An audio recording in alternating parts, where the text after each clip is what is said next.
नमस्कार. मी प्राध्यापक डॉक्टर चंद्रकांत चव्हाण, वालचंद महाविद्यालय सोलापूर. आज आपल्यापुढे विषय घेऊन आलेलो आहे युगद्रष्टा महाराजा सयाजीराव गायकवाड.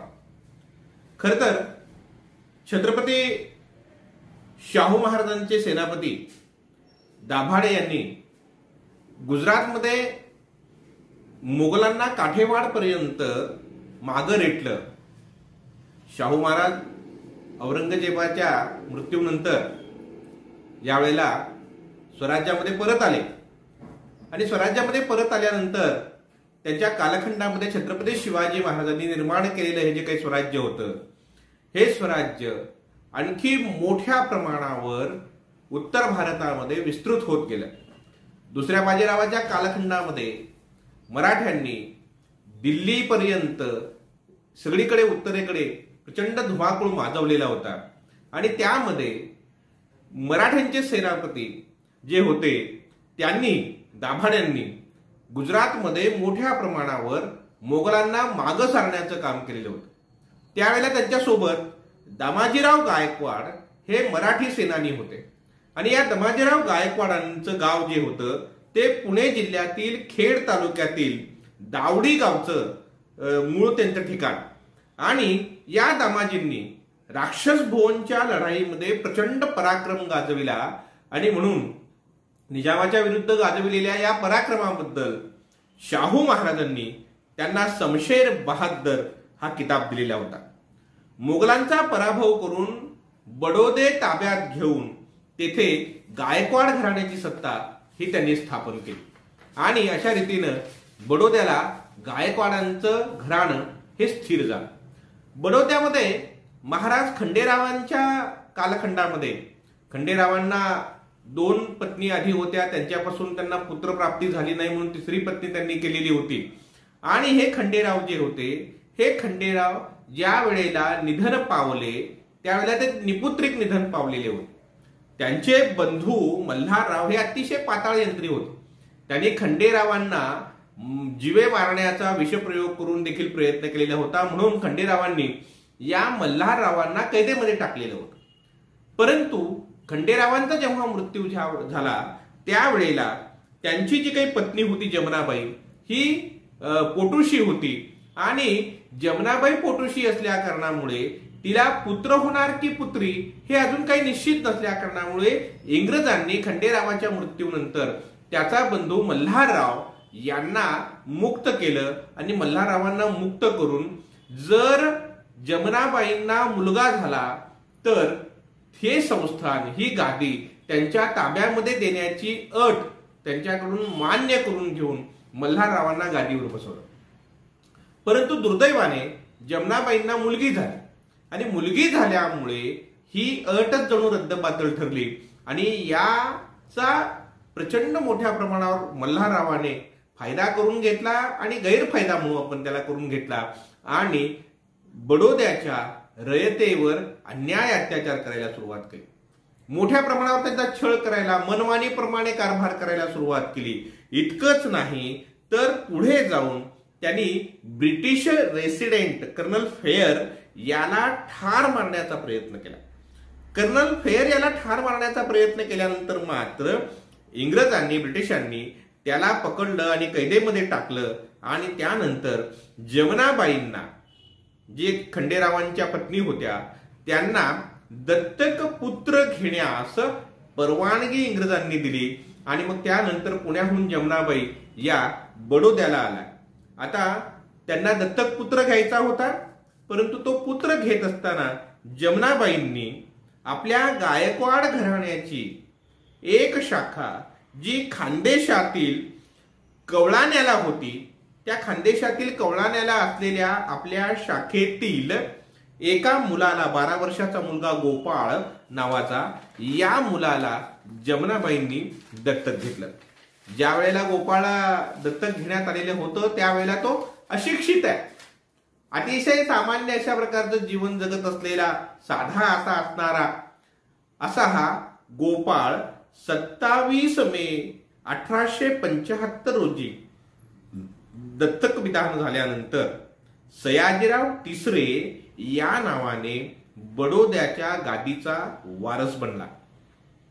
आता वारस बनल्यानंतर या राजपुत्राच्या शिक्षणाची सर्वतोपरी व्यवस्था करण्यात आली आणि ही व्यवस्था करत असताना तेथील स्थानिक शिक्षकांच्याकडून वेगवेगळ्या भाषांचं शिक्षण वगैरे चालूच होतं. आणि ते चालू असताना वऱ्हाड प्रांतातील शिक्षण खात्याचे संचालक मिस्टर F.H. एलियट यांची सयाजीरावांचे शिक्षक म्हणून नेमणूक झाली. सयाजीरावांच्या आयुष्यातील हा एक अत्यंत महत्वपूर्ण अशा प्रकारचा भाग आहे की एलियट सारखा शिक्षक हा सयाजीरावांना लाभला. जसं फ्रेझरांचं स्थान शाहू महाराजांच्या आयुष्यामध्ये अत्यंत महत्वाचं आहे, त्याचप्रमाणे इलियट यांचं स्थान सयाजीरावांच्या जीवनामध्ये अत्यंत महत्वपूर्ण असलेलं आपल्याला पाहायला मिळतं. म्हणजे सयाजीरावांनी भविष्य काळामध्ये प्रशासनाच्या बाबतीमध्ये, त्याचबरोबर समाज सुधारणेच्या बाबतीमध्ये एकूणच राज्यकारभार करत असताना त्यांच्या राज्यकारभारावर इलियट यांचा प्रभाव असलेला दिसून येतो. किंबहुना त्यांच्याबरोबर झालेल्या चर्चांमधून अनेक नवीन अशा प्रकारच्या गोष्टी आपल्या संस्थानामध्ये त्यांनी आणलेल्या आपल्याला पाहायला मिळतात.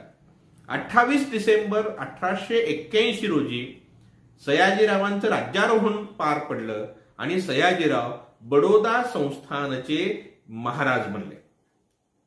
सयाजीरावांना दीर्घायुष्य लाभलं. जवळजवळ 64 वर्ष त्यांची राजा म्हणून, महाराजा म्हणून कारकीर्द घडून आली आणि या 64 वर्षाच्या दीर्घ कारकिर्दीमध्ये त्यांनी बडोद्यामध्ये अनेक प्रकारच्या सुधारणा या घडवून आणल्या. वास्तविक पाहता त्यांच्या प्रकृतीचे हे अनेक प्रश्न होते आणि प्रकृतीच्या कारणास्तव सातत्याने विदेशवारी, युरोपला जाणं हे त्यांचं होत असे. थंड हवेच्या ठिकाणी ते जात असत. परंतु सयाजीराव हे अत्यंत सूक्ष्मदर्शी होते, मर्मग्राही होते आणि त्यामुळे युरोपामध्ये फिरत असताना, अमेरिकेमध्ये फिरत असताना, जपानमध्ये फिरत असताना, अशा वेगवेगळ्या देशांमध्ये भ्रमंती करत असताना तेथील समाज, तेथील व्यवसाय, उद्योग, कृषी व्यवस्था, प्रशासन व्यवस्था, तेथील धर्मस्थिती, अशा सगळ्याच गोष्टींचा अत्यंत बारकाईने अभ्यास हा सयाजीरावांनी केलेला होता. आणि त्यामुळे आपल्या संस्थानामध्ये देखील तो सगळा आधुनिकवाद आणण्याचा प्रयत्न हा सयाजीरावांनी मोठ्या प्रमाणावर केला. सयाजीरावांना प्रामुख्याने आपण त्यांनी केलेल्या सामाजिक धार्मिक सुधारणांच्यासाठीच ओळखतो. खरं तर त्या काळामध्ये 500हून अधिक संस्थानं ही ब्रिटिशांच्या अखत्यारीमध्ये होती म्हणा किंवा ब्रिटिशांच्या वर्चस्वाखाली होती. असं असताना देखील संपूर्ण हिंदुस्थानामध्ये आपण केवळ 2 राज्यकर्त्यांना आठवतो. एक म्हणजे कोल्हापूरचे शाहू महाराज करवीर नगरीचे आणि बडोद्याचे सयाजीराव गायकवाड. वास्तविक पाहता मुंबई प्रांत आणि मराठी भाषिक प्रांत यामध्ये मराठी संस्कृती बडोद्यामध्ये रुजविण्याचं, मराठी संस्कृतीला महाराष्ट्राच्या उत्थापनासाठी प्रचंड मोठ्या प्रकारचं कार्य सयाजीरावांनी केलं. परंतु दुर्दैवाने महाराष्ट्रामध्ये सयाजीरावांच्या कार्याचा जितका अभ्यास व्हायला पाहिजे होता, सयाजीरावांचं कार्य जितक्या मोठ्या प्रमाणापर्यंत लोकांपर्यंत पोहोचायला पाहिजे होतं, तितक्या मोठ्या प्रमाणावर जिथे शाहू महाराजांचंच कार्य लवकर लोकांपर्यंत पोहोचू दिलं गेलं नाही, तिथे सयाजीरावांचं कार्य हे कसं पोहोचू दिलं जाईल. परंतु आज मोठ्या प्रमाणावर सयाजीरावांनी जे समाज सुधारणेच्या क्षेत्रामध्ये, राष्ट्र उभारणीच्या क्षेत्रामध्ये, धर्म सुधारणेच्या क्षेत्रामध्ये दिलेलं अप्रतिम अशा प्रकारचं योगदान आहे, साहित्याच्या क्षेत्रामध्ये दिलेले जे प्रचंड अशा प्रकारचं योगदान आहे, या सगळ्या गोष्टींची चर्चा आज होताना आपल्याला पाहायला मिळते आहे. सर्वसामान्यांपर्यंत सयाजीराव महाराजांनी केलेले जे कार्य आहे ते कार्य पोहोचणं अत्यंत आवश्यक आहे. धार्मिक क्षेत्रामध्ये सयाजीरावांनी केलेलं अत्यंत मौल्यवान अशा प्रकारचं योगदान जेव्हा आपण पाहायला जातो, तेव्हा गावोगाव त्यांनी धर्मशाळा काढल्या. गावोगावी धर्मशाळा काढून पांथस्थान करिताची सोय ही त्यांनी केली. हे करत असताना राज्यामध्ये आजपर्यंत दानधर्मावर प्रचंड मोठ्या प्रमाणावर जो अनाठायी अशा प्रकारचा खर्च होत होता, तो अनाठायी होणारा दानधर्मावरील खर्च सयाजीरावांनी बंद करून टाकला. इतकंच नाही तर ग्रहणाच्या दिवशी बडोदे संस्थानामधील कार्यालयांना सुट्टी दिली जात असे. ग्रहणाच्या दिवशी दिली जाणारी ही जी काही सुट्टी, ही सुट्टी सयाजीरावांनी बंद करून टाकली. धार्मिक क्षेत्रातील सगळ्या गोष्टींवर लक्ष ठेवण्यासाठी म्हणून धर्माधिकारी नावाचा अधिकारी त्यांनी नियुक्त केला. धर्म आणि पूजा अर्चा ही कोण्याही एका जातीची मक्तेदारी नाही, हे त्यांनी ठासून सांगितलं. ब्राह्मणेतरांच्या करता म्हणून मराठीमध्ये वेदोक्त अशा प्रकारच्या शाळा या त्यांनी सुरू केल्या. पुजारी पुरोहित कायदा हा त्यांनी पास केला आणि पुजारी पुरोहित कायदा पास करून धर्म आणि धर्माशी निगडित आचार या सगळ्या पूजा अर्चा करण्यासाठीचा अधिकार जो आहे, जोपर्यंत पुरोहित परीक्षा तो पास होत नाही तोपर्यंत अशा प्रकारच्या विधी करण्याचा अधिकार त्याला देण्यात येत नव्हता. सरकारकडून प्रमाणपत्र घेऊनच पूजा अर्चा करण्याची परवानगी या धार्मिक क्षेत्रामध्ये काम करणाऱ्यांना दिली जात होती. धर्माबाबत कोणत्याही प्रकारचा मध्यस्थ नको, प्रजेस धर्मस्वातंत्र्य असले पाहिजे, ही त्यांची भूमिका होती. सर्व धर्माची पुस्तकं ही मराठी भाषेमध्ये भाषांतरित करून ती छापण्याचं काम सयाजीराव महाराजांनी केलं. कोणत्याही जातीतील शिक्षित प्रशिक्षित व्यक्ती हा पुरोहित होऊ शकतो. पुरोहित होण्यासाठी केवळ ब्राह्मण जातीचाच व्यक्ती असायला पाहिजे असं नाही, तर ब्राह्मणेतर असणारा देखील व्यक्ती वैदिक शिक्षण घेऊन तिथे पुरोहितपणा करू शकतो, धार्मिक कार्यक्रमांचं अध्वर्यत्व करू शकतो, नेतृत्व करू शकतो. आणि हे सगळं त्यांनी आपल्या राज्यामध्ये आणलं. खरं तर आपण पाहतो की शाहू महाराजांच्या कालखंडामध्ये घडून आलेले वेदोक्त प्रकरण हे महाराष्ट्रामध्ये प्रचंड मोठ्या प्रमाणावर गाजलं. वेदोक्ताचा अधिकार हा राजाला आहे की नाही, छत्रपती शूद्र आहेत की क्षत्रिय आहेत, याविषयीचा वाद हा कोल्हापूर संस्थानामध्ये आणि महाराष्ट्रामध्ये प्रचंड मोठ्या प्रमाणावर गाजला. परंतु सयाजीराव महाराजांनी मात्र अतिशय चतुरपणाने हा वाद आपल्या राज्यामध्ये निर्माण होऊ दिला नाही. म्हणजे गायकवाड घराण्याला असलेलं क्षत्रित्वाचं हक्क, वैदिकतेचा अधिकार हा त्यांनी ब्राह्मणांकडून मान्य करून घेतला आणि जे मान्य न करणारे लोक होते त्यांची वतनं रद्द करून घेतली आणि गोडी गुलाबीमध्येच त्यांनी हे हक्क मान्य करून घेण्याचं काम केलं. वेदोक्ताचे हक्क मान्य करणारे जे पुरोहित होते त्यांचीच नेमणूक त्यांनी केली आणि त्यामुळे वेदोक्ताचं प्रकरण हे सयाजीराव गायकवाडांच्या बडोदा संस्थानामध्ये फार मोठ्या प्रमाणावर वाढीस लागलं नाही असं आपणास दिसतंय.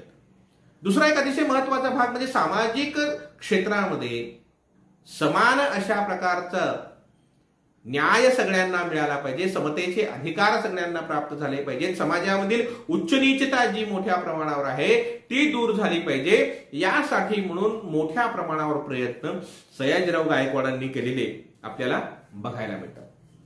1882 मध्ये स्त्री शिक्षक तयार करण्यासाठी स्त्रियांचं ट्रेनिंग कॉलेज हे त्यांनी सुरू केलं. खरं तर स्त्री शिक्षणाची सुरुवात ही त्यांनी आपल्या संस्थानामध्ये आपली पत्नी चिमणाबाई यांच्या शिक्षणाने सुरुवात केलेली होती. म्हणजे आपल्या घरामध्येच आपल्या पत्नीला, महाराणीला शिक्षण देऊन स्त्री शिक्षणाची सुरुवात करणारा हा राजा. आणि इतकंच नाही तर अस्पृश्यांच्या करिता शाळा, वसतिगृहांची सुरुवात त्यांनी केली. म्युन्सिपाल्टी असेल, काउन्सिल मधील अस्पृश्यांना स्थान देणं असेल, यासारख्या गोष्टी करत असताना त्यांनी मोठ्या प्रमाणावर अस्पृश्यता निवारणाच्यासाठी म्हणून वेगवेगळ्या प्रकारच्या गोष्टी या केलेल्या होत्या. त्या करताना कार्यालय असतील, मंदिरं असतील, न्यायालय असतील, अशी सार्वजनिक जी काही म्हणून स्थळं आहेत ती सगळी सार्वजनिक स्थळं ही अस्पृश्यांच्या करिता खुली करण्याचं काम हे शाहू महाराजांनी केलं. त्यांच्याकरता आदिवासींच्या करिता म्हणून वसतिगृह शाळा या सुरू केल्या. इतकंच नाही तर त्याबरोबरच अनेक समाज सुधारणा विषयक कायदे आपल्या संस्थानामध्ये त्यांनी केलेले होते. बालविवाहाला प्रतिबंध करून मोठ्या प्रमाणावर बालविवाहामुळे स्त्रियांचे निर्माण होणारे जे काही प्रश्न आहेत ते प्रश्न नष्ट करण्यासाठी म्हणून त्यांनी मुलीचं वय हे 14 वर्ष असलं पाहिजे आणि मुलाचं वय 18 वर्ष किमान असणं गरजेचं आहे. याशिवाय विवाहाला मान्यता दिली जाणार नाही अशा प्रकारचा कायदा हा त्यांनी केला. विधवांची स्थिती तर अत्यंत वाईट अशा प्रकारची होती. विधवांना आपलं जीवन पुन्हा नव्याने सुरू करण्याची संधी त्या काळामध्ये उपलब्ध नव्हती. परंतु सयाजीराव महाराजांनी मात्र विधवा पुनर्विवाहाचा कायदा हा संमत केला. नुसता विधवा पुनर्विवाहाचा कायदा त्यांनी संमत केला असं नाही, तर तो कायदा संमत करण्याबरोबरच त्यांनी असे जे काही विवाह होत होते अशा विवाहांना स्वतः जातीने उपस्थित राहून प्रोत्साहन देण्याचं काम हे सयाजीराव महाराजांनी केलेलं आपल्याला पाहायला मिळतं. अस्पृश्यता निवारण करण्याच्यासाठी म्हणून त्यांनी जे केलेले काही प्रयत्न होते त्याच्यामध्ये अनेक प्रकारच्या ज्या सहभोजनाच्या पंगती उठत असत, या सहभोजनाच्या पंगतीमध्ये स्वतः सयाजीराव हे बसून जेवण करीत असत. इतकंच नाही तर पूर्वी जे राजघराण्यातील सण समारंभ असत राजवाड्यातील, त्या सण समारंभामध्ये चार प्रकारच्या पंगती बसत असत. ब्राह्मणांची असणारी पंगत वेगळी असते, शाकाहाऱ्यांची असणारी पंगत वेगळी असते, मांसाहाऱ्याची असणारी पंगत वेगळी असते, अस्पृश्यांच्या करिता म्हणून वेगळी पंगत असते. परंतु सयाजीराव महाराजांनी मात्र या पंगतीतील जो काही भेद होता तो भेद दूर केला आणि आपल्या समारंभानंतर उठणाऱ्या ज्या काही जेवणावळी आहेत त्याच्यामध्ये 2च प्रकार राहतील, एक शाकाहारी भोजनाचा प्रकार आणि एक मांसाहारी भोजनाचा प्रकार. सहभोजनाचे प्रचंड मोठ्या प्रमाणावर त्यांनी कार्यक्रम घडवून आणले. आपल्याला माहिती आहे डिस्ट्रिक्ट क्लासेस मिशन हे मिशन जे काही विठ्ठलरामजी शिंदेंनी चालवलं आणि त्यांनी मुंबईला एक अधिवेशन घेतलेलं होतं. त्या अधिवेशनामध्ये एक जाहीरनामा हा त्यांनी प्रसिद्ध केलेला होता. त्या जाहीरनाम्यावर स्वाक्षऱ्या करायच्या होत्या. त्या अधिवेशनाचं अध्यक्षपद हे सयाजीरावांच्याकडे होतं आणि त्या जाहीरनाम्यामध्ये असं लिहिलेलं होतं की मी व्यक्तिगत जीवनामध्ये स्पृश्यास्पृश्यतेचं पालन करणार नाही. लोकमान्य टिळकांना देखील त्या अधिवेशनाला बोलावण्यात आलेले होतं, परंतु लोकमान्य टिळकांनी त्या जाहीरनाम्यावर स्वाक्षरी केली नाही. परंतु महाराजा असणाऱ्या सयाजीरावांनी मात्र त्या जाहीरनाम्यावर स्वाक्षरी केली. नुसती स्वाक्षरी केली असं नाही, तर अशा अनेक अधिवेशनांना जिथे जिथे म्हणून अस्पृश्यता निर्मूलनासाठी, जातपात तोडण्यासाठी म्हणून अधिवेशनं झाली, त्या अनेक अधिवेशनाचं अध्यक्षपद हे सयाजीराव महाराजांनी भूषविलेलं आपणास पाहावयास मिळतं. ज्या वेळेला मोठ्या प्रमाणावर ज्योतिबा या सगळ्या गोष्टींचे प्रयत्न करत होते त्यावेळेला ज्योतिराव फुल्यांना सर्वतोपरी मदत करण्याचं काम हे सयाजीरावांनी केलेलं आहे. म्हणजे शेतकऱ्याचा आसूड हे जे काही पुस्तक ज्योतिरावांनी प्रसिद्ध केलं त्यासाठी ज्योतिरावांना त्यांनी बडोद्याला बोलावलं. ज्योतिरावांच्या मुखातून ते पुस्तक ऐकलं त्यांनी आणि ऐकून त्या पुस्तकाच्या छपाई करता म्हणून मदत केली. इतकंच नाही तर पुढे अर्धांगवायू ज्यावेळेला ज्योतिबांना आला त्यावेळेला ज्योतिबांना आर्थिक मदत करण्याचं काम देखील त्यांनी केलेलं होतं असं आपणास दिसून येतं. आणि त्यामुळे अशा अनेक अस्पृश्यता निवारणाच्या संबंधाने प्रयत्न करणारे महाराष्ट्रातील जे काही पुढारी होते त्या सगळ्या पुढाऱ्यांना देखील बोलावून त्यांच्याबरोबर सहभोजन ही सयाजीरावांनी घेतलेली होती आणि अस्पृश्यता निवारणाकरता मोठा प्रयत्न केलेला होता. स्त्रियांना आपल्या मालमत्तांमध्ये अधिकार प्राप्त झाला पाहिजे याकरिता म्हणून सयाजीरावांनी कायदे केलेले आहेत. कन्येला आपल्या पित्याच्या मालमत्तेमध्ये आणि विधवेला आपल्या पतीच्या मालमत्तेमध्ये हक्क प्राप्त करून देणारा कायदा हा सयाजीरावांनी त्या काळामध्ये संमत केलेला आहे. म्हणजे सयाजीरावांची दूरदृष्टी सयाजीरावांचा प्रागतिक अशा प्रकारचा, विज्ञानवादी अशा प्रकारचा जो काही दृष्टिकोन आहे, तो दृष्टिकोन आपल्याला मोठ्या प्रमाणावर त्यांनी केलेल्या वेगवेगळ्या प्रकारच्या कायद्यांच्या मधून पाहायला मिळतो. त्या काळामध्ये सिंधुबंदीचा कायदा होता. पहिल्या वेळेस ज्या वेळेला सयाजीराव परदेशाला निघाले त्यावेळेला त्यांच्या कुटुंबातील लोकांनी, सगळ्या पुरोहित वर्गाने मोठ्या प्रमाणावर सयाजीरावांना विरोध केलेला होता. परंतु सयाजीरावांनी तो विरोध मोडून काढला आणि सिंधुबंदीच्या संबंधाने असलेला जो काही लोकांच्या मनामध्ये धर्माच्या माध्यमातून घातला गेलेला एक मोठी रूढीचा प्रभाव जो काही होता, तो प्रभाव मोडून काढून अमेरिका असेल, युरोप असेल, जपान असेल, अशा अनेक राष्ट्रांना भेटी देऊन हे सर्व लोकांच्या मनातून घालवून टाकण्याचं काम हे सयाजीरावांनी केलं. त्याचबरोबर धर्मांतरित झालेल्या व्यक्तींना आपल्या पित्याच्या, आपल्या मालमत्तेमध्ये असणारा जो काही अधिकार आहे, तो अधिकार, वारसा हक्क हा देणारा कायदा त्यांनी केला.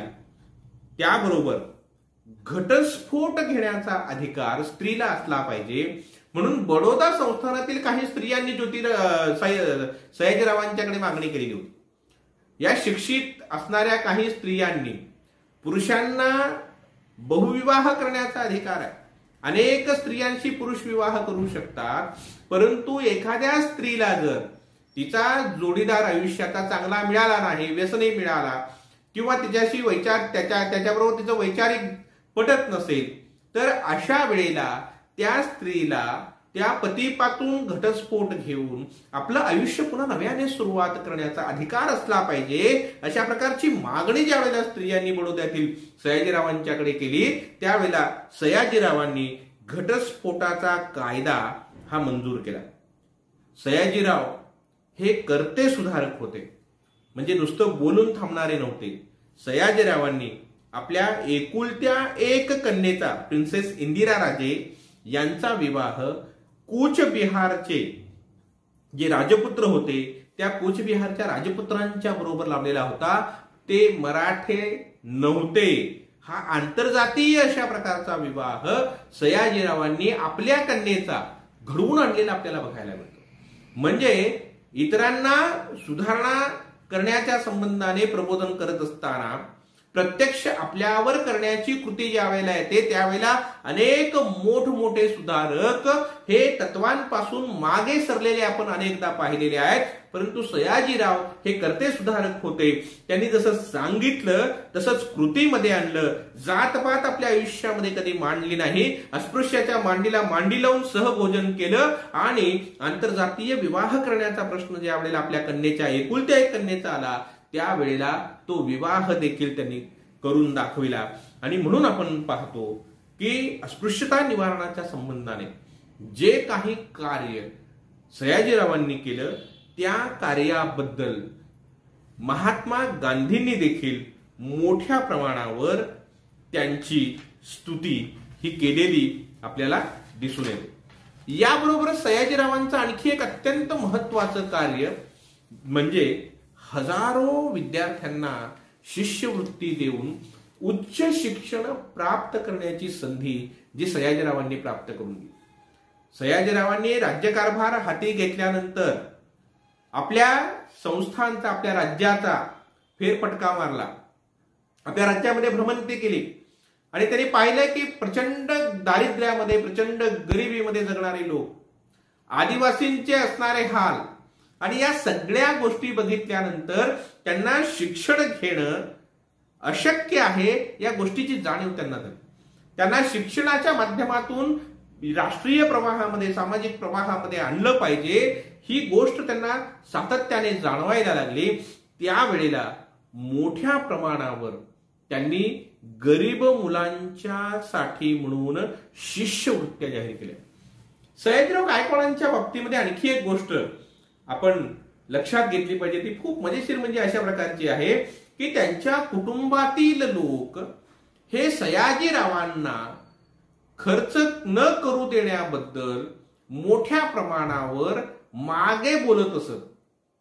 कारण अतिशय काटकसरीने पैसा खर्च केला पाहिजे हा दंडक त्यांनी आपल्या कुटुंबातील प्रत्येक व्यक्तीवर लादलेला होता.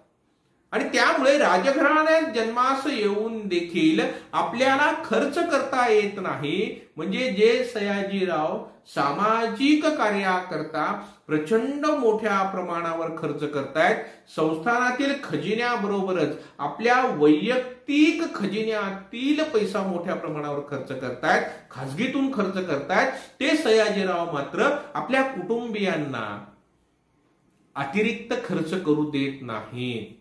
तिथे प्रचंड काटकसर करतात. गोरगरिबांच्या करता शिष्यवृत्ती त्यांनी जाहीर केली. कालीपरज आणि वाघेर येथील आदिवासी प्रजेसाठी मोफत वसतिगृह त्यांनी सुरू केली. बडोदे शहराबाहेरील मुलांना हायस्कूल, उच्च शिक्षण घेण्यासाठी म्हणून सयाजीराव शिष्यवृत्त्या जाहीर केल्या. संस्थानात नोकरी करणाऱ्या नोकरदार मुलांच्या करता म्हणून वेगळ्या शिष्यवृत्त्या त्यांनी दिल्या. त्याबरोबरच इंग्लंड, अमेरिका, जपान, स्वित्झर्लंड इत्यादी देशामध्ये जाऊन शिक्षण घेणाऱ्यांच्या करता उच्च शिक्षण घेण्यासाठी म्हणून त्यांनी शिष्यवृत्ती दिल्या. हे उच्च शिक्षण घेणारे जे विद्यार्थी होते त्या विद्यार्थ्यांच्या करता मात्र त्यांनी एक अट ठेवलेली होती. परदेशामध्ये जाऊन शिक्षण घेऊन आलेल्या, विद्वत्ता प्राप्त केलेल्या, ज्ञान प्राप्त केलेल्या या विद्यार्थ्याचा आपल्या संस्थानाला फायदा झाला पाहिजे, संस्थानाच्या रयतेला त्याचा उपयोग झाला पाहिजे. म्हणून या विद्वान लोकांनी ज्ञान प्राप्त केलेल्या संस्थानामध्ये काही काळ नोकरी केली पाहिजे, हा अपरिहार्य अशा प्रकारचा नियम त्यांनी केलेला होता. आणि त्यामुळे मोठमोठे वेगवेगळ्या ठिकाणाहून आलेले, म्हणजे बडोदा संस्थान सोडून महाराष्ट्रातून कित्येक विद्यार्थी मुंबई प्रांतातून तिथे गेले. खुद्द आपल्याकडे रयत शिक्षण संस्थेचा प्रचंड मोठा वटवृक्ष उभारणाऱ्या कर्मवीर अण्णांनी अनेक विद्यार्थ्यांना उच्च शिक्षण घेण्यासाठी पाठवलेलं होतं बडोद्याला. त्याचबरोबर विठ्ठलरामजी शिंद्यांनी अनेक विद्यार्थ्यांना बडोद्याला पाठवलेलं होतं. असे अनेक सुधारकांनी, अनेकांच्या ओळखीने तिथे हे विद्यार्थी गेले, उच्च शिक्षण घेण्यासाठी परदेशामध्ये देखील गेले आणि या त्यांच्या ज्ञानाचा उपयोग आपल्या बडोदा संस्थानच्या विकासासाठी सयाजीरावांनी करून घेतला. डॉक्टर भीमराव आंबेडकरांना 4 वेळेस बडोदा संस्थानकडून शिष्यवृत्ती ही देण्यात आलेली होती. ज्यावेळेला उच्च शिक्षण प्राप्त करून बाबासाहेब भारतात परतले, बडोदा संस्थानमध्ये नोकरी करण्यास ठरल्याप्रमाणे गेले, तेव्हा त्यांना तिथे अस्पृश्यतेचा जो काही अनुभव आला, तिथे त्यांना ती काही वागणूक मिळाली, त्यामुळे बडोदा संस्थानची नोकरी ही त्यांनी सोडली आणि ते मुंबईला परत आले. आणि मुंबईला परत येऊन त्यांनी प्राध्यापकी केली, बॅरिस्टरकी केली, हे सगळं केलं. परंतु बडोदा संस्थानची नोकरी न केल्यामुळे शिष्यवृत्तीची जी काही रक्कम आहे ती रक्कम परत देणं जे बडोदा संस्थानला होतं ते झालेलं नव्हतं. तेव्हा सयाजीरावांनी प्रशासनाला आदेश देऊन डॉक्टर बाबासाहेब आंबेडकरांच्याकडून जी शिष्यवृत्ती येणे बाकी होती ती माफ करण्यास हे त्यांनी केलेलं आपल्याला पाहायला मिळतं.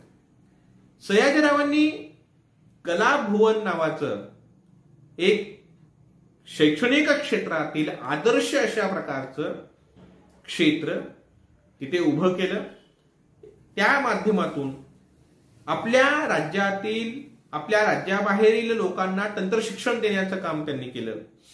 मेकॅनिकल इंजिनिअरिंग असेल, सिव्हिल इंजिनिअरिंग असेल, इलेक्ट्रिकल इंजिनिअरिंग असेल, टेक्सटाईल मॅन्युफॅक्चरिंग असेल, केमिकल टेक्नॉलॉजी असेल, आर्किटेक्चर असेल, कॉमर्स असेल, यासारखे विषय तिथे सुरू केले. आणि हे वैविध्यपूर्ण विषय, नवीन विषय हे उच्च शिक्षण घेऊन विद्यार्थ्यांनी त्यामध्ये मोठी प्रगती करावी यासाठी देशभरातील वेगवेगळ्या भागातून विद्यार्थी शिष्यवृत्ती प्राप्त करून बडोद्याला आले. त्यांनी हे उच्च शिक्षण घेतलं आणि हे उच्च शिक्षण घेऊन बडोदा संस्थानाची आणि पुढे जाऊन आपापल्या भागामध्ये त्यांनी त्या ज्ञानाचा फायदा हा आपल्या भागातील लोकांच्या करता करून दिला.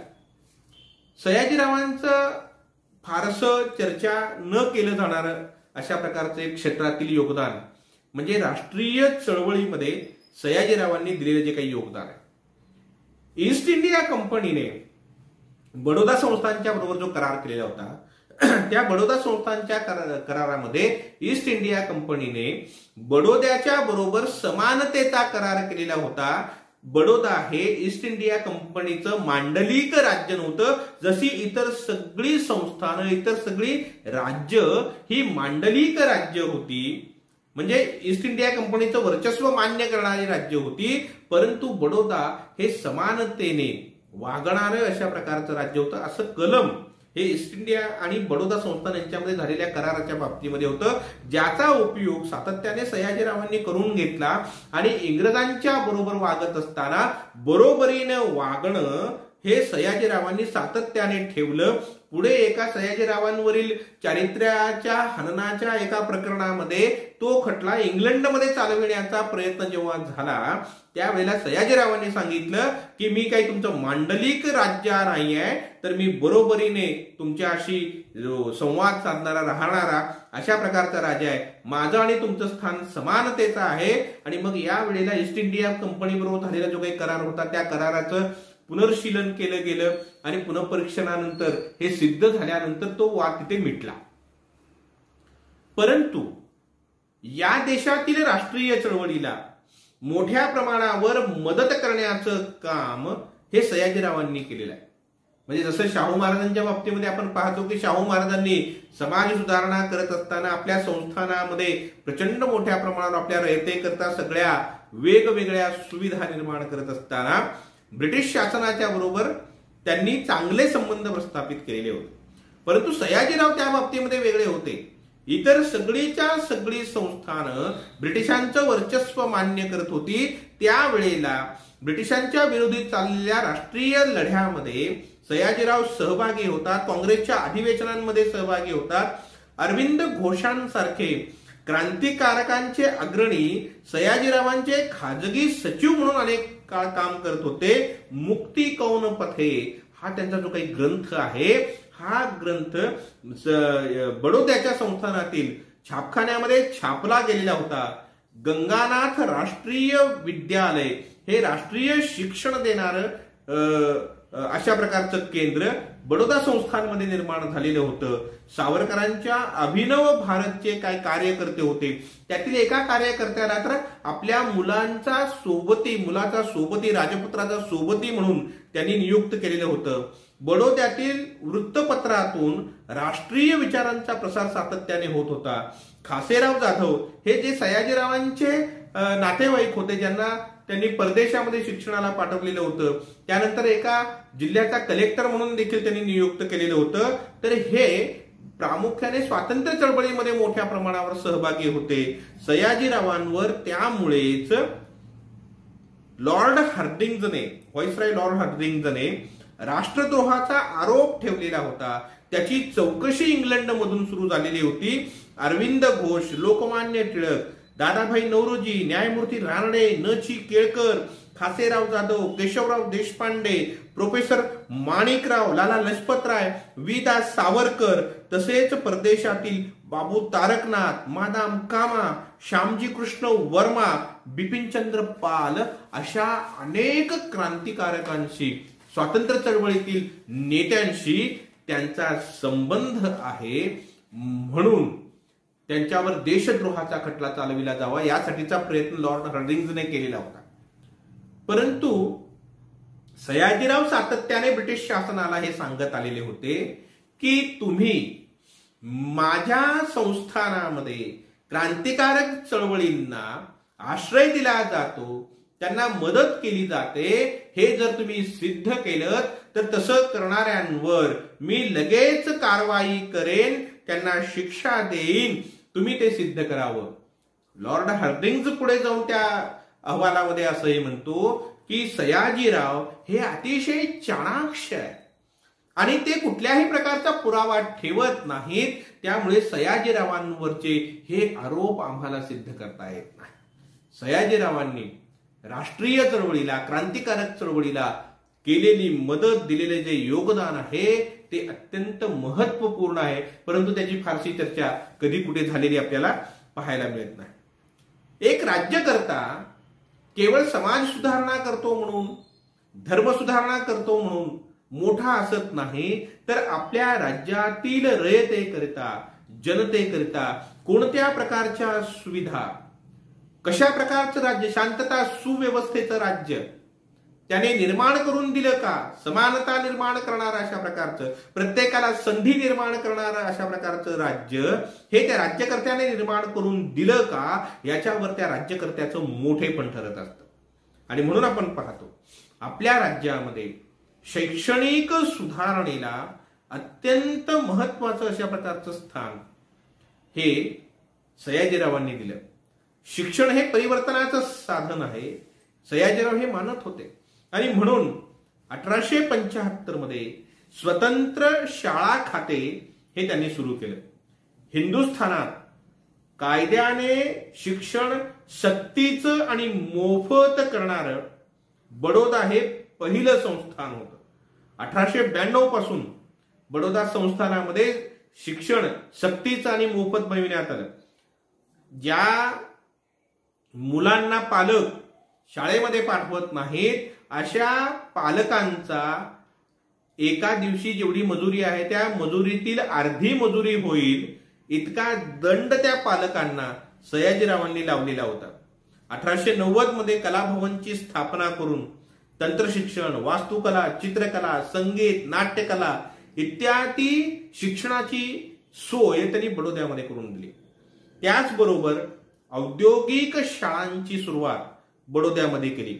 अस्पृश्य आदिवासींच्या करता शाळा सुरू करणारं हे पहिलं संस्थान होतं, पहिलं राज्य होतं. अस्पृश्यांच्या शाळेमध्ये स्पृश्य शिक्षक शिकवायला तयार नव्हते, त्यावेळेला या शाळांमध्ये अध्यापन करण्यासाठी म्हणून त्यांनी मुस्लिम शिक्षकांना अधिकचं वेतन देऊन नेमलेलं होतं. त्याचबरोबर आर्य समाजी लोकांना त्यांनी या शाळांच्या मध्ये शिक्षण देण्यासाठी, शिक्षण देणाऱ्या शिक्षकांच्यावर लक्ष ठेवण्यासाठी म्हणून त्यांनी नेमलेलं होतं. आर्य समाजाने दलितांच्यासाठी, वंचितांच्यासाठी म्हणून जे काही योगदान सयाजीरावांनी दिलं त्याबद्दल त्यांचा मोठा गौरव हा केलेला आपल्याला पाहायला मिळतो. त्याचबरोबर एकूणच आपल्या राज्यामध्ये वेगवेगळ्या प्रकारच्या सुधारणा त्यांनी घडवून आणल्या. सयाजीरावांच्या पूर्वी न्यायालयीन क्षेत्रामध्ये पैसे घेऊन न्यायाधीशाची नियुक्ती करण्याची पद्धती होते. मन मानेल तसा न्यायदान होत असे. सरदार, वहिवटदार आपल्याला हवा तसा न्यायदान घडवून आणत असत. परंतु सयाजीरावांनी 1892 मध्ये ब्रिटिश न्याय संस्थेप्रमाणे सिव्हिल प्रोसिजर कोर्टची स्थापना करून न्यायदान व्यवस्थेमध्ये असणारी जी काय अनागोंदी होती, गोंधळ होता, तो दूर करून न्यायदानाच्या क्षेत्रामध्ये एक प्रकारची पारदर्शिता त्यांनी आणलेली आपणास पाहावयास मिळते. कोणत्याही राज्याच्या बाबतीमध्ये शेतसारा हे त्या राज्याचं प्रमुख अशा प्रकारचं उत्पन्नाचं साधन असतं आणि त्या काळामध्ये शेती हेच संस्थानाच्या उत्पन्नाचं शेतसारा हेच महत्वाचं साधन असल्या कारणामुळे ज्या वेळेला संस्थांचा दौरा त्यांनी केला, तेथील भूप्रदेश पाहिला आणि रयतेचे प्रश्न जाणून घेतले, त्यावेळेला सयाजीरावांनी इलियट या आपल्या गुरूंच्या बरोबर चर्चा करून 1883 मध्ये त्यांच्या मदतीने भूसुधार खाते हे सुरू केलं. शेतकऱ्यांचं उत्पन्न किती, शेतकऱ्यांचा खर्च किती, खर्च आणि उत्पन्नाचा आढावा घेऊन 5-6 वर्षांमध्ये शेतकऱ्याच्या उत्पन्नाची सरासरी काढून निव्वळ उत्पन्न जे शेतकऱ्याचं आहे त्याच्या 1/2 इतका सारा हा त्यांनी आपल्या शेतीवर, शेतकऱ्यांवर हा ठेवला. दुष्काळ, अवर्षण या कालखंडामध्ये शेतकऱ्यांना शेतसाऱ्यामध्ये सूट देण्याचं काम केलं. छत्रपती शिवाजी महाराजांची शेतकऱ्याच्या विषयीची जी भूमिका आहे, जे रयतेचं राज्य छत्रपती शिवाजी महाराजांनी निर्माण केलं, तोच आदर्श पुढे ठेवून सयाजीराव आपल्या राज्यामध्ये शेतकऱ्यांच्या करता या सगळ्या गोष्टी करताना आपल्याला पाहावयास मिळतात. सातत्याने पडणारा दुष्काळ आहे, अवर्षण आहे, कधी कधी अतिवृष्टीही होते. या कालखंडामध्ये शेतकऱ्यांचं होणारं जे नुकसान आहे आणि या सगळ्या परिस्थितीला आपल्याला तोंड देता यावं म्हणून फेमिन कोड हा त्यांनी त्या काळामध्ये मंजूर केलेला होता. ही अतिशय महत्वपूर्ण अशा प्रकारची गोष्ट आहे. सयाजीरावांची आणखी एक अत्यंत महत्वपूर्ण अशा प्रकारची या राजकीय क्षेत्रामध्ये लोकशाहीच्या क्षेत्रामधील योगदानाची गोष्ट म्हणजे त्यांनी प्रजासत्ताकाची पायाभरणी ही केलेली होती. 1902 साली ग्रामपंचायतीचा कायदा सयाजीरावांनी मंजूर केला. 9 ते 12 सदस्य हे ग्रामपंचायतीमध्ये त्यांनी ठेवले. त्यातील 1/3 सदस्य हे गावकऱ्यांनी निवडून द्यायचे होते. दर 3 वर्षांनी निवडणुका होतील. पंचायतीचे उमेदवार त्या काळामध्ये जे आजही अजूनही आपल्याला शक्य झालेले नाही. सयाजीरावांनी त्या काळामध्ये पंचायतीचा उमेदवार किमान 4थी शिकलेला असला पाहिजे अशा प्रकारचा नियम हा केलेला होता. ग्रामपंचायतीला लोकशाहीचे अधिकार, गावचा कर ठरविण्याचा अधिकार, आरोग्य, पाणी पुरवठा, दानधर्म, गावातील खटल्यांचा निकाल देण्याचा अधिकार हा सयाजीरावांनी त्या काळामध्ये दिलेला होता. आणि म्हणून आपण बघतो स्वातंत्र्यपूर्व कालखंडामध्ये खरोखर प्रजासत्ताक पद्धतीची पायाभरणी करण्याचं काम जर कोणी केलेलं असेल तर ते सयाजीराव महाराजांनी केलेलं आहे. आणि म्हणून सयाजीराव महाराजांचं या क्षेत्रामधील योगदान हे पथदर्शी अशा प्रकारचं असलेलं आपल्याला दिसून येतं. त्यांनी शिक्षणाची सोय केली, गावोगावी जे विद्यार्थी शिकले पाहिजेत वगैरे, परंतु हे घेतलेलं शिक्षण जे आहे ते शिक्षण अबाधित राहिलं पाहिजे म्हणून त्यांनी या मुलांमधील शिक्षण घेतलेल्या मुलांमधील साक्षरता टिकून राहिली पाहिजे यासाठी 1910 मध्ये गाव तेथे वाचनालय ही योजना सुरू केली. खेड्यापाड्यांच्या मधून पत्र्यांच्या पेटींमधून ही पुस्तकं पोहोचविली जात असत. अशा 500 पेट्या या त्या काळामध्ये गावोगावी पुस्तकं पोहोचविण्याचं काम करत होत्या.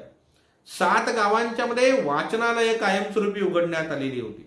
बडोदा शहरामध्ये जी सेंट्रल लायब्ररी त्यांनी निर्माण केली, अप्रतिम अशा प्रकारचं हे ग्रंथालय संपूर्ण आशियातील त्या काळातील सर्वात मोठं अशा प्रकारचं समृद्ध अशा प्रकारचं 1,00,000 पुस्तकं असलेलं अतिशय प्रचंड अशा प्रकारचं ग्रंथालय हे सयाजीरावांनी त्या काळामध्ये निर्माण केलेलं होतं.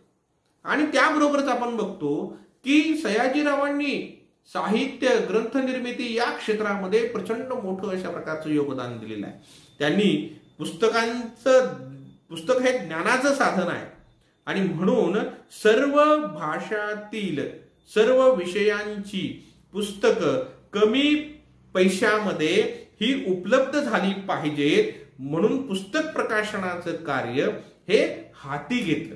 आणि पुस्तक प्रकाशनाचं कार्य हाती घेत असताना 2,00,000 रुपये त्यांनी या कार्याकरता वेगळे ठेवले आणि या 2,00,000 रुपयांचं जे काही व्याज येत असे या व्याजातून पुस्तक प्रकाशनासाठी मदत केली. श्री सयाजी साहित्यमाला, श्री सयाजी बालज्ञानमाला, स्वतंत्र भाषांतर संस्था इतकंच नाही तर श्री सयाजी शासन कल्पतरू नावाचं 6 भाषातील पारिभाषिक शब्दकोश हा सयाजीरावांनी तयार करून घेतला. लेखकांना उत्तेजन दिलं, त्याकरता पारितोषिक त्यांना दिली. मराठी, गुजराती, हिंदी, संस्कृत, इंग्रजी अशा विविध भाषांमधील 392 पुस्तकं ही बडोदा संस्थानने त्या काळामध्ये प्रसिद्ध केलेली होती. किती मोठं अशा प्रकारचं योगदान मराठी भाषेच्या संबंधाने साहित्याच्या संबंधाने सयाजीरावांनी दिलेलं होतं हे आपल्या लक्षात येतं. चित्रसंग्रहालय, वस्तू संग्रहालयाची निर्मिती सयाजीरावांनी केली. देशोदेशी भ्रमंती करत असताना तेथील विशाल समृद्ध अशा प्रकारची चित्रसंग्रहालय, वस्तू संग्रहालय पाहिल्यानंतर असं आदर्श अशा प्रकारचं चित्रसंग्रहालय, वस्तू संग्रहालय आपल्या राज्यामध्ये असायला हवं म्हणून देशोदेशी भ्रमंती करत असताना तेथील अनेक उच्च दर्जाच्या अशा प्रकारच्या कलाकृती त्यांनी आणल्या आणि आणून नामांकित अशा प्रकारचं अनेक चित्रकारांच्या, वास्तुशिल्पकारांच्या वस्तू त्यांनी आपल्या संग्रहालयामध्ये आणून ठेवल्या. इतकंच नाही, राजा रवी वर्मा यांना त्यांनी आश्रय दिलेला होता. या राजा रवी वर्मांच्याकडून अनेक अभिजात अशा प्रकारच्या कलाकृती, चित्रकृती त्यांनी काढून घेतल्या आणि एक अतिशय संपन्न, समृद्ध, वैभवशाली अशा प्रकारचं चित्र संग्रहालय आणि वस्तू संग्रहालय बडोदा संस्थानमध्ये उभं केलं. यामधून सयाजीरावांच्या ठिकाणी असणारी साहित्य रुची, सयाजीरावांच्या ठिकाणी असणारी कलाकृतींच्या संबंधाने असणारी रुची, ही सगळी रुची आपल्याला मोठ्या प्रमाणावर पाहायला मिळते. देश विदेशामधून मोठमोठे वास्तुशिल्प विशारद त्यांनी आपल्या संस्थानामध्ये बोलवले. अत्यंत सुंदर, आकर्षक अशा प्रकारच्या अनेक इमारती बडोदा संस्थानामध्ये, बडोद्यामध्ये त्यांनी उभा केल्या आणि बडोदा शहराला एक सुंदर नगरीचं स्वरूप हे प्राप्त दिलं. लक्ष्मी विलास राजवाडा असेल, कॉलेजची भव्य इमारत असेल, मकरपुरा राजवाडा असेल, नवीन कलाभवन असेल, सेक्रेटरिएट बिल्डिंग असेल, खंडेराव मार्केट असेल, श्री सयाजी रुग्णालय असेल, म्युझियम असेल, चित्रकला गॅलरी असेल, न्याय मंदिर असेल, अशी एकाहून एक सुंदर अशा प्रकारच्या, कलात्मक अशा प्रकारच्या इमारती सयाजीरावांनी उभा राहिल्या. इतकंच नाही तर आपल्या बडोदा संस्थानमध्ये अतिशय चांगले रस्ते त्यांनी निर्माण केले. बडोद्यातील नागरिकांना, रयतेला पिण्यास स्वच्छ पाणी मिळत नव्हतं, म्हणून सयाजी सरोवर उभा करून रयतेला, बडोदाकरांना त्यांनी शुद्ध पाण्याचा पुरवठा उपलब्ध करून दिला. गुरांच्यासाठी दवाखाने काढले. इतकंच नाही तर शेतकऱ्यांनी जोडधंदे केले पाहिजेत. कुक्कुटपालन असेल, त्याचबरोबर गाई गुरांचं पालन, दुग्ध व्यवसाय करणं असेल, यासारखे व्यवसाय शेतकऱ्यांनी केले पाहिजेत, म्हणून सातत्याने त्यांनी त्यावर काम केलं.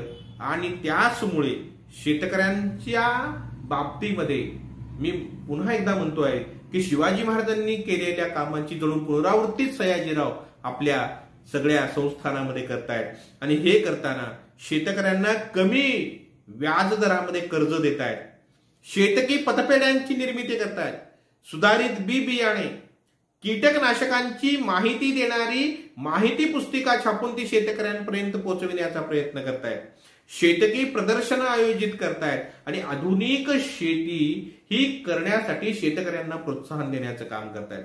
ते करत असताना वाफेवरील नांगर म्हणजे ट्रॅक्टर हा आणून त्याचाही एक प्रकारचा प्रसार म्हणा किंवा त्या सगळ्या गोष्टी शेतकऱ्यांच्या पुढे आधुनिकीकरणाच्या ठेवण्याचा प्रयत्न ह्या सातत्याने सयाजीरावांनी केला. त्याकरता शेतकी मंडळ स्थापन केली, रेशीम पॅराईज स्थापन केलं आणि या सगळ्या माध्यमातून शेतकरी हा सुधारला पाहिजे, शेतकऱ्याला आपला विकास करण्याची संधी उपलब्ध झाली पाहिजे, यासाठीचे सातत्याने प्रयत्न सयाजीरावांनी केलेले आपण पाहावयात मिळतात. आरोग्य विषयक सुधारणा आपल्या संस्थानामध्ये सयाजीरावांनी घडवून आणल्या. 1876 मध्ये आरोग्य खात्याची स्थापना त्यांनी केली, सरकारी दवाखान्यांची सुरुवात केली, लोकांना पिण्याकरता स्वच्छ पाणी मिळालं पाहिजे याकडे जातीने लक्ष दिलं. 1890 मध्ये स्वतंत्र सॅनिटरी डिपार्टमेंट त्यांनी सुरू केलं. 1914 साली देवीची लस प्रत्येक नागरिकांनी घेतलीच पाहिजे हा सक्तीचा कायदा करून देवीच्या रोगापासून आपल्या रयतेला मुक्त करण्याचं काम हे सयाजीरावांनी केलेलं आपणास दिसून येतं. प्रशासकीय बाबतीमध्येही त्यांनी अनेक प्रकारच्या सुधारणा केल्या. सरकारी उत्पन्न आणि खर्च यांची तपासणी सातत्याने करून घेतली. पूर्वी कचेऱ्यामध्ये टक्के असत, गाद्या असत आणि वेळेवर कर्मचारी कार्यालयांमध्ये, कचेऱ्यांमध्ये येत नसत. टक्के आणि गाद्या या आधी काढून टाकल्या, कारण श्रम आलेला आहे म्हणून त्या टक्क्या गाद्यांवर हे अधिकारी लोळत पडत असत. टक्क्या गाद्याकडून टेबल खुर्च्यांची सोय कार्यालयांच्या मधून, कचेऱ्यांच्या मधून त्यांनी केली. इतकंच नाही, कार्यालयामध्ये हे कर्मचारी वेळेवर येतात किंवा नाही हे बघण्यासाठी म्हणून तिथे तपासणी करण्याची व्यवस्था देखील त्यांनी केलेली आपल्याला पाहायला मिळते. सयाजीरावांनी आपल्या राज्यामध्ये अनेक कलावंतांना, साहित्यिकांना, विचारवंतांना, राष्ट्रीय चळवळीमधील कार्यकर्त्यांना, नेत्यांना आश्रय दिलेला होता. रियासतकार सरदेसाई हे 37 वर्ष सयाजीराव महाराजांच्याकडे नोकरीस होते. बालगंधर्व, चिंतामणराव वैद्य, कांटावाला, दादाभाई नवरोजी, सावित्रीबाई फुले, विठ्ठलरामजी शिंदे, कवी चंद्रशेखर यांना वर्षासन म्हणजे वेतन किंवा पेन्शन आपण म्हणतो त्याला, पेन्शन ही सयाजीराव महाराजांच्याकडून सुरू होती. ज्योतिरावांच्या मृत्यूनंतर सावित्रीबाईंच्या करता म्हणून पेन्शन ही तिथे सयाजीरावांनी दिलेली आपल्याला पाहायला मिळते. कर्मवीर भाऊराव पाटलांना वसतिगृह सुरू करण्यासाठी म्हणून त्यांनी मदत केलेली होती. मुंबई ग्रंथ संग्रहालयाची इमारत, बनारस विश्व हिंदू विद्यापीठ यांना देखील त्यांनी आर्थिक मदत या इमारती उभा करत असताना केलेली होती. न्यायमूर्ती रानडे, न्यायमूर्ती गोखले, आगरकर, पंडित मदन मोहन मालवीय, लोकमान्य टिळक, महात्मा फुले, विठ्ठलरामजी शिंदे, दामोदर सावळाराम यंदे, पत्रकार पाळेकर, प्रोफेसर माणिकराव, चित्रमहर्षी फाळके यांना प्रत्यक्ष अप्रत्यक्ष स्वरूपाची मदत सयाजीराव महाराजांनी केलेली दिसून येते. आणखी एक अजून एक मजेशीर गोष्ट म्हणजे अमरावतीच्या हनुमान व्यायाम शाळेच्या मल्लांना बर्लिन ऑलिम्पिकला जाण्यासाठी, पहा महाराष्ट्रातील हनुमान व्यायाम शाळेला बर्लिन ऑलिम्पिकला जाण्यासाठी म्हणून त्या व्यायाम शाळेतील मल्लांचा सगळा खर्च हा सयाजीराव महाराजांनी केलेला होता. त्याबरोबरच उस्ताद फैयाज खान, शिल्पकार कोल्हटकर, जागृतिकार भगवंतराव परुळेकर, छोटूभाई, अंबुभाई पुराणी, मोतीभाई अमीन, ज्ञानकोशकार यश दाते, आचार्य भागवत अशा विविध क्षेत्रामध्ये काम करणाऱ्या सर्वच लोकांना आर्थिक मदत देऊन बडोद्याचा राजाश्रय देण्याचं काम आणि वेगवेगळ्या क्षेत्रामधील या नेतृत्वाला संधी देऊन त्या त्या क्षेत्रामध्ये काम करण्यास प्रोत्साहन देण्याचं काम सयाजीरावांनी केलेलं आपल्याला बघायला मिळतं. बडोद्यामध्ये एकदा लंडनला गेलेले असताना बॉईज स्काउट आणि लेडीज स्काउट वगैरे ही सगळी सुरुवात तिथे झालेली होती आणि हे सगळं पाहिल्यानंतर आपल्याकडे देखील हे स्काउट गाईडची व्यवस्था असायला पाहिजे शिक्षणामध्ये, म्हणून त्यांनी निरोप पाठवून एका तरुण शिक्षकाला तिकडे बोलावून घेतलं, त्याचं सगळं प्रशिक्षण घ्यायला लावलं आणि प्रशिक्षण घ्यायला लावून आपल्या राज्यामध्ये स्काउट गाईडची सुरुवात ही सयाजीरावांनी केलेली होती. सयाजीरावांनी हे लोककल्याणकारी जे काम केलेलं आहे, जसं आपण पाहतो की छत्रपती शिवाजी महाराजांच्या मुद्रेमध्ये आपल्याला पाहायला मिळतं की प्रतिपचंद्र लेखे व वर्धिष्णू विश्ववंदिता शाहसुनो शिवशेषा मुद्रा भद्राय राजते, आणि या मुद्रेमधून हे जनतेचं राज्य आहे, हे सर्वांच्या करता असलेलं राज्य आहे, हे जसं शिवाजी महाराज सांगतात त्याचप्रमाणे सयाजीरावांनी राज्याभिषेकाच्या वेळी जाहीर केलं, जाहीरपणे सांगितलं की राज्याचा अधिकार आम्ही आमच्या हातात घेत आहोत, आमची प्रजा संतुष्ट राहावी आणि उत्तरोत्तर तिच्या सुखात वाढ व्हावी अशी आमची अंतःकरणपूर्वक इच्छा आहे. म्हणून आपल्याला पाहायला मिळतं की जनतेच्या कल्याणाकरिता आपल्या राज्याचा पुरेपूर अशा प्रकारचा वापर, आपल्या सत्तेचा, आपल्या अधिकारांचा वापर, त्याकरता प्रसंगी ब्रिटिश प्रशासनाच्या बरोबर अनेकदा आपलं स्वत्व जपत असताना सयाजीरावांनी विरोध घेतलेला आहे. म्हणजे ब्रिटिश राजाच्या, राणीच्या सिंहासनाला पाठ दाखविण्याचं काम, जसं छत्रपतींनी औरंगजेबाच्या मोगल बादशाहीच्या सिंहासनाला पाठ दाखवली होती, तसं पाठ दाखविण्याचं काम देखील सयाजीरावांनी केलेलं आहे. जसा हवा तसा पूर्णतास राणीला त्यांनी केलेला नाही. आणि हे जेव्हा आपण बघतो त्यावेळेला आपल्या लक्षात येतं की शिवराज्य हे प्रत्यक्षात पुन्हा आणण्याचा एक प्रयत्न हा सयाजीरावांनी केलेला होता. म्हणूनच आर्य समाजाच्या मार्फत पतित पावन ही उपाधी ही त्यांना दिलेली होती. ती किती रास्त होती आपल्या लक्षात येतं. पतितांना पावन करणारा, पतितांना आपल्या विकासाची एक संधी प्राप्त करून देणारा अशा प्रकारचा हा एक राज्यकर्ता होता.